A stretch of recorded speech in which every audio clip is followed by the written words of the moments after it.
to the Carol and Cole Show, where I am your host, DX Carol. Hey, it's a pleasure to have you guys here with me. I wanted to talk a little bit about U of H basketball. I got a chance to watch them today and kind of give my synopsis on what I saw versus Texas Tech. I thought that was a well-played game between both teams. I mean, two tough teams with some elite scores. Let's get right into it. U of H had a great showing from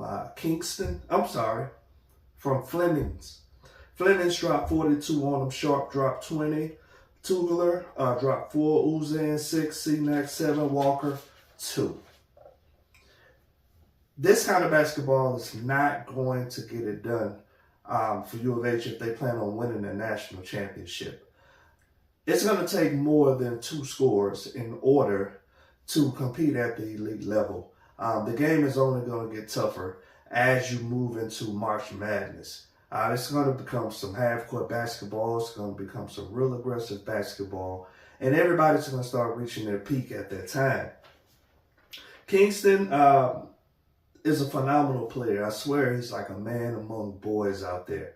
And he's doing a phenomenal job, and he's consistent at scoring. That's the one thing U of H lack is consistency scoring.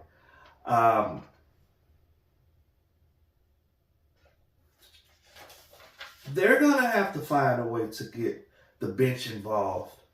They're going to have to get out and recruit some better scorers in order to compete.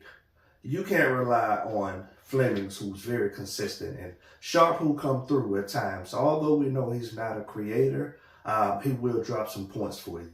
They're going to have to figure out an offense in order to get Sharp involved because he's not a guy that can create himself. So you're going to have to create an offense that's going to get him in spots that enable him to shoot the ball. Drive and kick offense won't work for them because they don't necessarily have shooters. But I think you can create something for Sharp to give you more.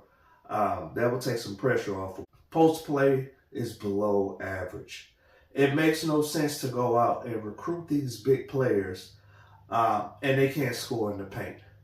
That does not help your offense. That does not help your team. You cannot win a championship that way.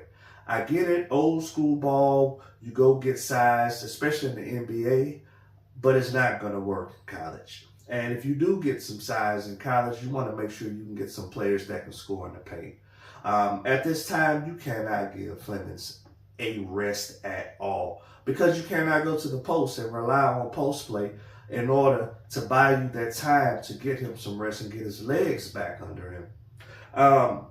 So post play for me is below average. They're going to have to figure out a way to get some better players in to accommodate what it is they're trying to do.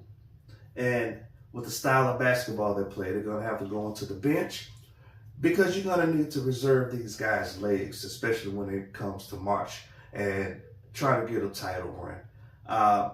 It's going to blow their legs. They're not going to have any legs by the time they get to a title run. No consistency with the guard play as far as shooting. They're going to have to figure out a way how to get some shooters in here, or they're going to have to figure out a program that can develop some shooters. Because as of right now, I don't think they'll win a national championship with what they have. I think they'll compete. I think they'll make it far, but I don't think they'll win a championship.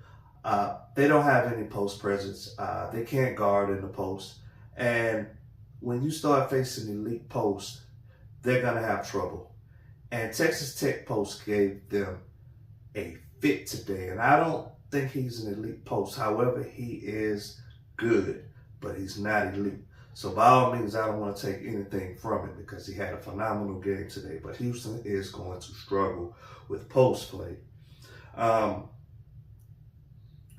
Joseph, you're going to have to find somebody in order to help you develop. I thought last summer he would reach out and try to get to Akeem Olajuwon.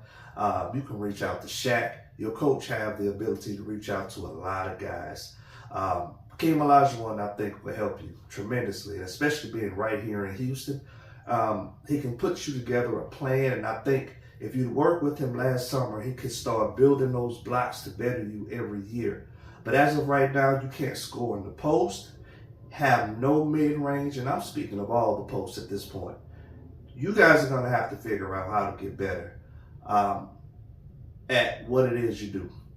You're going to have to develop a mid-range. You're going to have to be able to put the ball on the floor and do more than rebounding, because that's just not enough. Ouzan is a great guard. He's able to get the ball up the floor. He's able to get the offense rolling for you, which is a good thing. But he's going to have to score. I saw some times where he came off a pick and roll, and instead of jetting to the basket and trying to get a layup or a stop and pop, he pulled back for a three. And I haven't seen him hit many threes this season, and I don't think he's that consistent. And he may be, but he's not shooting the ball enough in order for us to see that. So I would say get to the basket and try to create a foul, and get to the line, and let's make some free throws. That's the other thing I think U of H is going to have to work at. You're not a good free throw shooting team, and that's going to cost you when it comes to tournament play.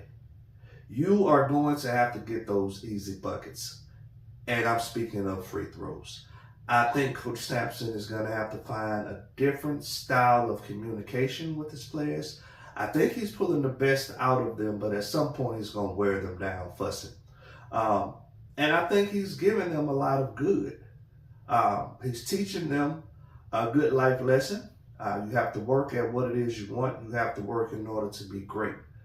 But I think a different style of communication will help him a lot. But I think you guys got to get out there and do a better job of recruiting guards. More consistency. You have the system to win. Now you just have to put the players in play.